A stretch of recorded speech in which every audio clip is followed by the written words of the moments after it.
kabar? Kali ini kita akan menonton video pembelajaran di SMA Sains Alumnika Palembang. Kali ini kita akan belajar sama Miss Ulfa. Dia dengan pelajaran bahasa Inggris. Oke, jangan lupa klik subscribe. Class, how are you today? Well, I hope that you all in a good condition today. Yeah. Okay. Like usually, if you meet with me, Miss Ulfa, then we will learn about English. Good. Now, for today, the material for English is about descriptive text. Okay, before we start, what is the descriptive text or the blah blah blah? Okay, let's check this slide first. Okay, so let's check it out.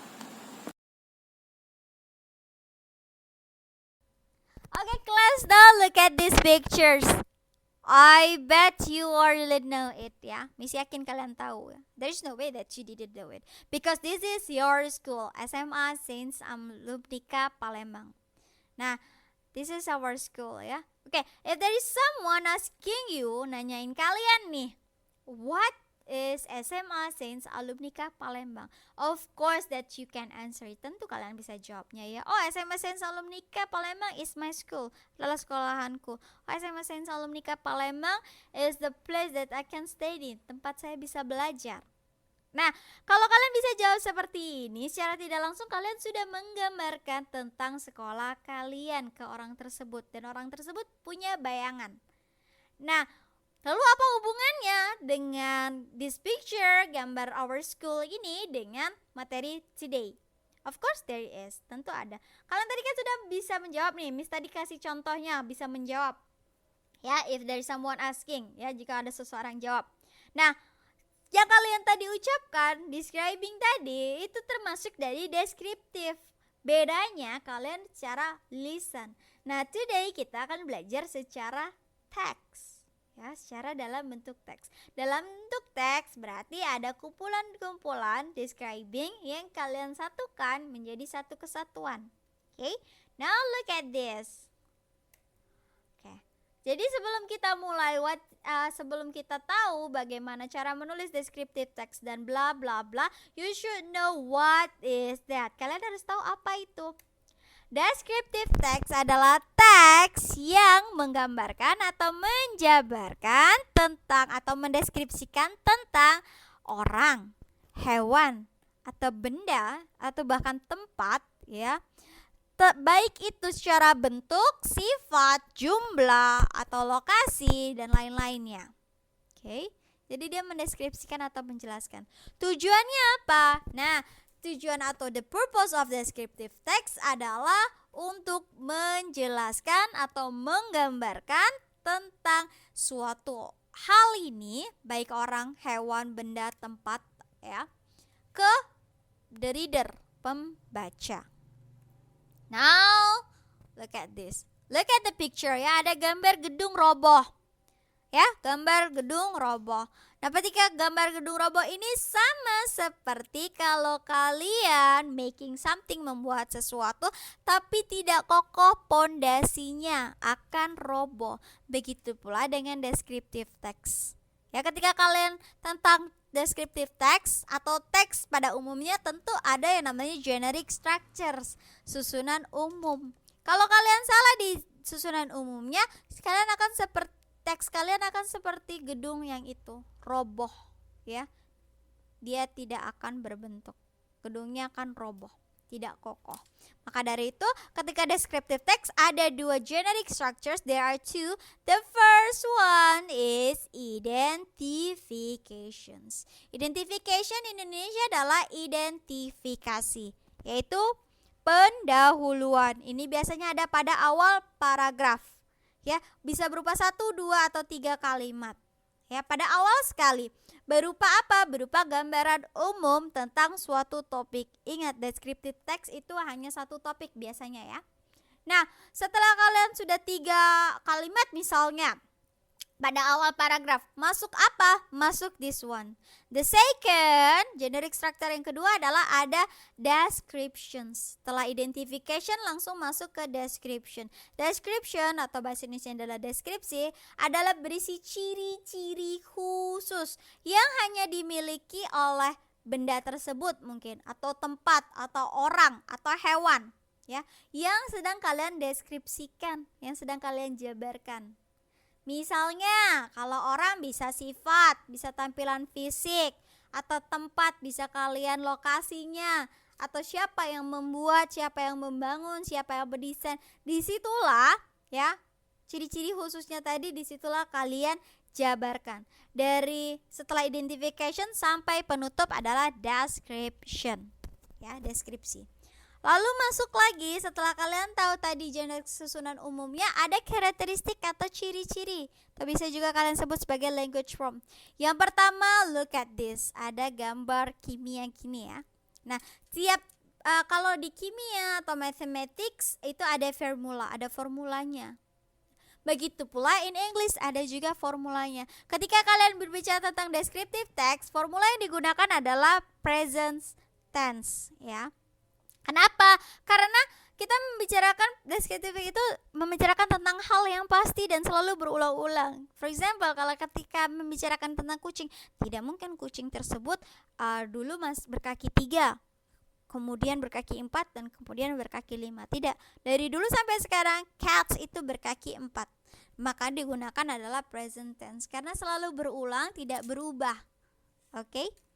Yaitu kalau present tense berarti menggunakan verb 1. The next, lihat ini ya. Apa itu? Ada big and small doll. Ada boneka yang besar dan kecil. Nah, ketika kalian descriptive text ya kalian bisa menggunakan noun, kata benda. Doll, bisa my doll. Atau kalian tentang kucing, my cat. Atau person, people, orang. Bisa my boyfriend, my friends, my parents, ya, atau tempat, national monument maybe. Nah, ketika kalian menggambar ini ada noun. Untuk menggambarkan noun tadi, kalian juga bisa menggunakan adjective atau kata sifat. Misalnya seperti look at the picture ya. Ada dollnya big, besar, and small, kecil. Big and small itu termasuk dalam adjective, kata sifat. Atau bisa kalian jabarkan sebagai big house, rumah yang besar. Big cat, kucing yang besar, ya.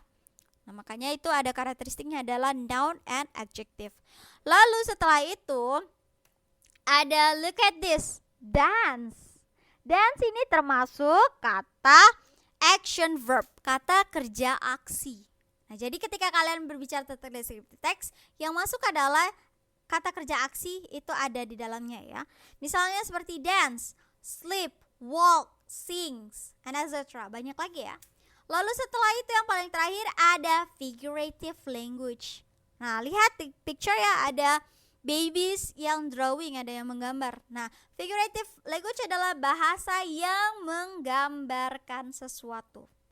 Biasanya bisa menggunakan metafor, ya, bahasa Indonesia metafora, atau ilustrasi, ya. For example, nih, my love for you is as big as oceans.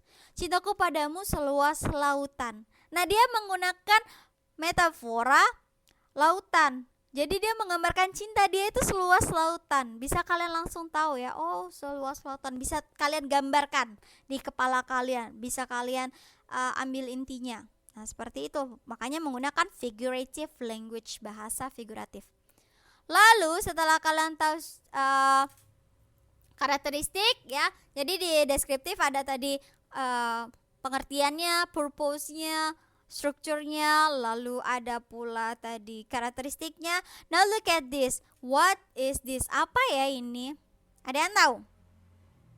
Oke, kalau kalian ada yang tahu, oke. Atau kalian nggak tahu, Miss kasih tahu deh. Ini adalah Singapura.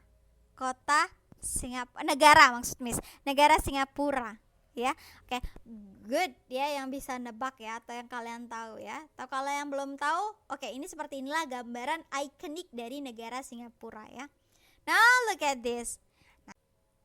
Oke, now look at this ya. For example, tadi kalian sudah tahu the picture itu adalah Singapore country, ya, negara Singapura. Now this is the example here. Look at this descriptive text of Singapore. Singapore is Southeast Asian country located between Malaysia and Indonesia. Despite its small size, Singapore is known for transitions as a third world country to the first world country. Singapore also was known as the Asian tiger economy, based on external trade and its workforce. Singapore's size is not as big as Indonesia, but the city ranks highly in numerous international ranking for its educations, entertainments, finance, healthcare, human capital, innovations, logistics, manufacturing, technology, tourism, trade, and transport. Singapore is home to 5.6 million people with a diverse culture. Majority ethnic group in Singapore are Chinese, Malay, and Indian. Singapore Independence Day was on the 9th of August 1965, and the Marion statue is the official mascot of Singapore. Singapore is famous for its garden by the bay, Marina Bay Sands, and Orchard Road. Nah, ini tentang deskripsi tentang Singapura. Kalian bisa tahu di sini, oh Singapura ini lokasinya antara Malaysia dan Indonesia. Meskipun kecil, ternyata Singapura ini Asian Tiger Economy, dikenal sebagai macan ekonominya Asia. Nah, meskipun gak sebesar Indonesia pula, ternyata kota di Singapura itu ternyata tinggi loh di international ranking ya, untuk pendidikan, ya, untuk kesehatan, untuk teknologi, tourism ya, atau transportasi ya, ternyata banyak ya. Meskipun dia kecil, ternyata dia lebih tinggi dibanding Indonesia. Nah, Singapura pula di sini kita bisa tahu Singapura pula itu ada 5.6 million people ya. Ada Chinese, Malay, and Indian maksud Miss ya. Nah, Marion statue is the official market of the Singapore. Kalian tadi lihat ada gambar tadi, ada singa, patung singa tadi seperti itu. Nah, itu Marion statue ya. Nah, oke, dari sini kalian bisa tahu ya, seperti yang Miss bilang tadi, for generic structure-nya tadi ada 2, identifications and descriptions. Kalian bisa langsung lihat dari paragraf pertama, kalimat pertama adalah identifications. Singapore is South Asian country located between Malaysia and Indonesia. Nah, ini adalah general yang sangat umum ya. Oke, yang paling umum. Baru setelahnya bisa masuk ke deskripsi. Ya, kata deskripsinya kalimat sampai yang paling akhir yaitu Orchard Road ya.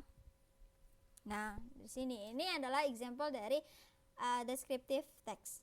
Kalau misalnya satu paragraf it's okay, satu paragraf juga tidak apa-apa, 2 paragraf juga tidak apa-apa, 3 paragraf pun gak apa-apa. Tetap mau dia berapa paragraf, setelah dia ini identifications pada awal paragraf pertama yang awal kalimat awal itu udah masuk ke deskripsi. Ya, tinggal kalian lihat itu identifikasi secara umum atau enggak. Kalau udah enggak secara umum alias udah maksudnya sudah masuk ke yang khusus cirinya, misalnya cirinya si Singapura, berarti udah masuk deskripsi, oke? Karena identification itu hanya sedikit saja. Oke, now ya, kita sudah belajar tentang descriptive text. Tadi ada macam-macamnya. Nah, tapi yang kalian harus ingat, meskipun kalian bisa mendeskripsikan orang kah, atau kalian mendeskripsikan tentang tempat kah, sesuatu kah, but sometimes ya, read these quotes ya, baca quotes ini adalah sometimes all the words in the words cannot describe what you are feeling ya. Meskipun kalian tadi bisa mendeskripsikan, menjabarkan atau menggambarkan tentang oh temanku seperti ini, oh orang tuaku seperti ini, oh pacarku seperti ini, atau oh sekolahanku yang seperti ini ya. Kalian jabarkan secara benar-benar khusus, ciri-ciri khususnya kalian benar-benar jabarkan. Tapi ya, yang kalian jabarkan adalah ciri-ciri umum, ciri-ciri khusus dan ciri-ciri yang hanya bisa kalian lihat secara kasat mata. Belum tentu ya. Karena terkadang banyak kata-kata di dunia ini, tapi kadang kata-kata tadi tidak bisa mendeskripsikan perasaanmu. Oke. Jadi walaupun kalian bisa menjabarkan tentang sesuatu, belum tentu kalian bisa menggambarkan tentang perasaan, karena perasaan itu jauh di dalam hati kamu, ya. Nah, jadi it's okay if you want to describe your feeling, bisa, tapi belum tentu kata itu pas untuk mendeskripsikan tentang perasaan. Oke. Salah satunya tadi, kalian menjabarkan tentang pakai figurative language ya, yang tadi, my love for you as big as the oceans, seluas samudra, seluas lautan. Tapi nggak bisa kita jabarkan lebih lanjut seluas lautan itu yang seperti apa. Kalian hanya bisa membayangkan saja, oh seluas lautan berarti sangat luas, tapi nggak bisa mendeskripsikan perasaanmu yang sedalam apa itu. Okay? That's why descriptive text itu hanya untuk menjelaskan tentang orang, tempat, atau hewan, ya, atau benda, tapi bukan tentang perasaan. Karena perasaan terkadang tidak bisa dideskripsikan. Well, class, that's all the material for today about descriptive text with me, Miss Ulfa. You already learned what is that and what is the characteristic or what is the general structure, right? And then you already got a quote from me about lesson for today. Now it's time for goodbye. So I want to say thank you very much, class, and see you for the next material. Bye-bye.